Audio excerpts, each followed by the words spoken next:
Hola a todos, bienvenidos a un nuevo episodio de nuestro podcast. El día de hoy vamos a tener una conversación muy interesante sobre el impacto que tiene la ciencia en la sociedad. Pero no vamos a quedarnos con lo básico, vamos a profundizar un poco más, analizaremos cómo el cientificismo, los monopolios, las editoriales y las noticias falsas y otros temas muchos más complejos que afectan la forma en que entendemos y accedemos a la ciencia. Para hacerlo, pues tenemos un gran grupo de personas que nos vamos a encargar desde nuestra perspectiva sobre los temas relevantes. Yo soy Ángela Medina y el día de hoy está acompañada con Cata, con Alejandra, con Eddie y con Lisette. Cada uno tiene algo muy interesante que aportar. Cata. Bueno, pues yo voy a arrancar hablando de algo que me parece muy importante y que a veces no se discute lo suficiente, y es el cientificismo. La ciencia se ha convertido en una especie de religión, ¿no? La creencia de que todo debe ser explicado mediante métodos científicos y que cualquier cosa que no pueda ser validada de esa manera es inmediatamente rechazada. Pero lo más interesante es cómo el cientificismo se ha combinado con el monopolio de las editoriales. Las grandes editoriales dominan las publicaciones, y lo que nos lleva a preguntarnos si realmente estamos teniendo acceso a toda la verdad científica. Exacto, Cata. Este monopolio editorial no solo afecta la distribución de la información científica, sino que muchas veces esta se limita al tipo de investigaciones que se publican. Muchas veces los estudios que no tienen un respaldo comercial o los que no desafían las teorías aceptadas no llegan a ser publicados, por ejemplo en las revistas de grandes impactos.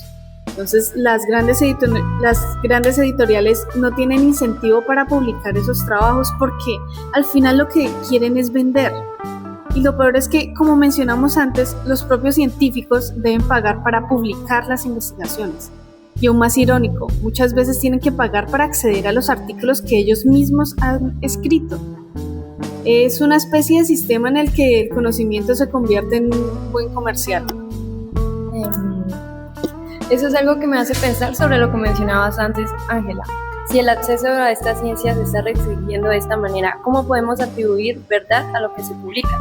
Si la ciencia misma se está viendo tan afectada por intereses económicos, ¿quién decide qué es la verdad científica y qué no lo es? Yo creo que es una excelente pregunta, Lisette. Si lo pensamos bien, las grandes editoriales son estas mismas las que controlan el monopolio y financian las mismas investigaciones. ¿Cómo sabemos que las investigaciones son verdad cuando sabemos que estas están siendo manipuladas por estos entes de los que no tenemos nosotros conocimiento? Sus ganancias tienen más, las revistas obviamente tienen más probabilidades de ser publicadas si van a tener más ganancias. Entonces, eso nos lleva a preguntarnos en lo que vemos es realmente bueno, está siendo objetivo, es la verdad, o si hay una manipulación de por medio detrás de esto que consideramos válido, de que solo lo leemos, o es algo que está siendo manipulado. ¿Cómo podemos saber esto?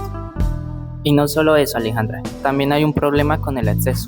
A medida que las revistas científicas se vuelven más caras, se crea una brecha enorme entre lo que se pueden permitir leer y publicar, investigaciones, y los que no. Esto afecta no solo a los investigadores de países en desarrollo, sino también a aquellos científicos independientes o académicos de instituciones menos financiadas. Entonces, ¿quién tiene el poder de decidir qué es la verdad científica? Bueno, al final parece que son aquellos que tienen el dinero y los recursos para controlar las plataformas en las que se comparte el conocimiento. Y es curioso, porque esto también tiene un impacto directo en el tipo de investigaciones que se promueven. Por ejemplo, si un investigador tiene una hipótesis interesante que desafía el paradigma dominante, probablemente no podrá obtener financiamiento para su investigación, porque no encaja con los intereses de las grandes editoriales o las corporaciones que financian la ciencia. Esto crea un gran sesgo en la forma en la que la ciencia se desarrolla. Sí, y esto tiene un impacto real en los científicos que intentan hacer su trabajo de forma honesta. Los investigadores que no tienen acceso a estos recursos económicos sufren una presión tremenda. No tienen que competir por financiamiento, sino por, además, lidiar por este estrés de costos de la publicación. Y como mencionabas antes, Ángela, a veces tienen que pagar para publicar sus propios trabajos, lo cual es absurdo. Pero más allá del dinero está el impacto psicológico que tienen ellos. Algunos estudios han demostrado que la frustración y el estrés que sienten los investigadores por estas barreras económicas pueden llevar a la desmotivación y en casos extremos a la renuncia a continuar con sus investigaciones. Pues yo creo que este es uno de los puntos más importantes, Lisette, porque si los científicos honestos se ven obligados a luchar tanto por mantener su carrera, ¿qué tipo de ciencia estamos promoviendo? Esto también crea un ambiente tóxico donde los investigadores se sienten presionados a publicar a toda costa, incluso si los resultados no son concluyentes o si no se ajustan a las expectativas de las editoriales.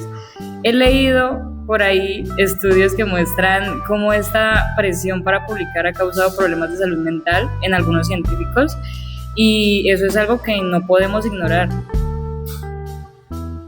Eso es verdad, Cata. Y también debemos de recordar que muchas veces los resultados que se publican no son la verdad definitiva, sino que son lo que reflejan los intereses del momento, los recursos disponibles o las 5 expectativas de quienes financian la investigación. ¿A qué va? Esto no quiere decir que la ciencia no sea útil o importante, pero es fundamental que se reconozca que, como cualquier otro campo, está influenciado por muchos factores externos.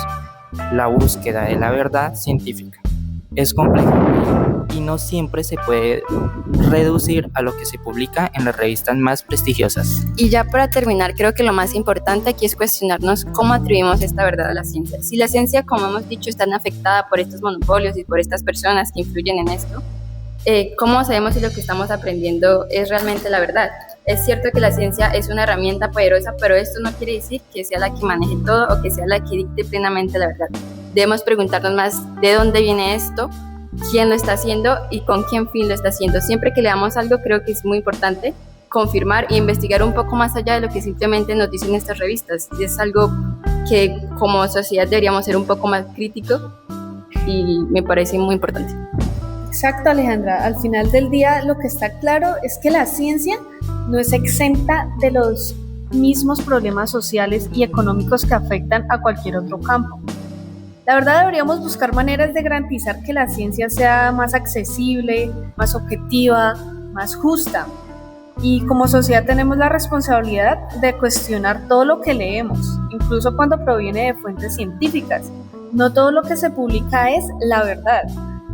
Y eso es algo que no debemos olvidar, no debemos dejarlo pasar. Bueno, y con esto llegamos al fin de nuestro episodio de hoy.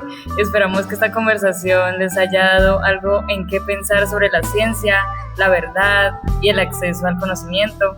Es un tema complejo, pero importante, y la única manera de avanzar, pues, es seguir cuestionando y buscando una ciencia más accesible y libre de influencias externas. Gracias a todos por acompañarnos y nos vemos en el próximo episodio.